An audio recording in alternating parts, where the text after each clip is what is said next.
बिहार विधानसभा के बजट सत्र के तीसरे दिन सदन में तेजस्वी यादव और सम्राट चौधरी के बीच तीखी बहस देखने को मिली। सदन में जब तेजस्वी यादव बोल रहे थे तब सदन में कुछ हंगामा हुआ। हंगामा होते ही आरजेडी के विधायक भी बोलने लगे, जिसके बाद तेजस्वी ने कहा कि एक्शन होगा तो रिएक्शन भी होगा। तेजस्वी ने बोलते हुए कहा कि सम्राट चौधरी जी जहाँ बैठे हैं, हम इनके पिता का नाम यहाँ नहीं लेना चाहते हैं। इनका पिता का भाषण गांधी मैदान में या बीजेपी की रैलियों में मुख्यमंत्री के प्रति क्या था। देश का अगर सबसे मुख्यमंत्री है तो ये हमने तो नहीं बोला।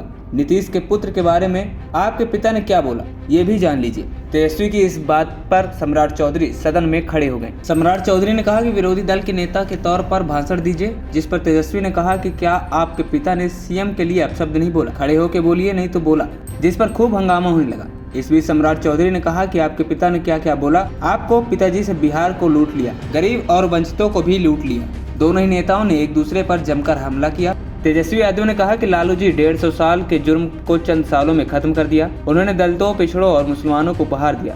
1990 के बाद लालू जी ने दंगे नहीं होने दिए। दंगा फैलाने वालों को उन्होंने बिहार की जमीन पर गिरफ्तार करवाया। लालू जी ने हर जात के लिए लोगों को मंत्री, एमएलसी, एमपी और एमएलए बनाया। सम्राट चौधरी पर तेजस्वी यादव ने तंज कसा कि वह असली भाजपाई नहीं है। इस पर सम्राट चौधरी ने कहा कि जो नकली समाजवादी है उन्हें सब नकली ही लगता है। इनको लगता है समाजवाद पर इनके परिवार का ही कब्जा है। तब तेजस्वी यादव ने सम्राट से पूछा कि आप आरएसएस कब ज्वाइन किए, आप नागपुर कब गए। इस पर सम्राट चौधरी भड़क गए और भाजपा विधायक हंगामा करने लगे। तेजस्वी यादव ने सम्राट चौधरी से पूछा कि क्या आपके पिताजी ने मुख्यमंत्री के लिए अपशब्द नहीं बोला। आपके पिताजी भाजपा का विरोध करते थे, आपके पिताजी भाजपा को गाली देते थे। इसके बाद सम्राट चौधरी भड़क गए, कहा कि आपके पिताजी ने क्या बोला यह बताइए। मैं तो जेल भी गया था, लालू जी ने लाठी से मुझको पिटवाया, यह भी मैं नहीं भूला। इसके बाद राजद और भाजपा के विधायक हंगामा करने लगे। विधानसभा अध्यक्ष ने दोनों पक्षों को शांत करवाते हुए कहा कि आप लोग एक दूसरे पर व्यक्तिगत आपेक्ष मत कीजिए।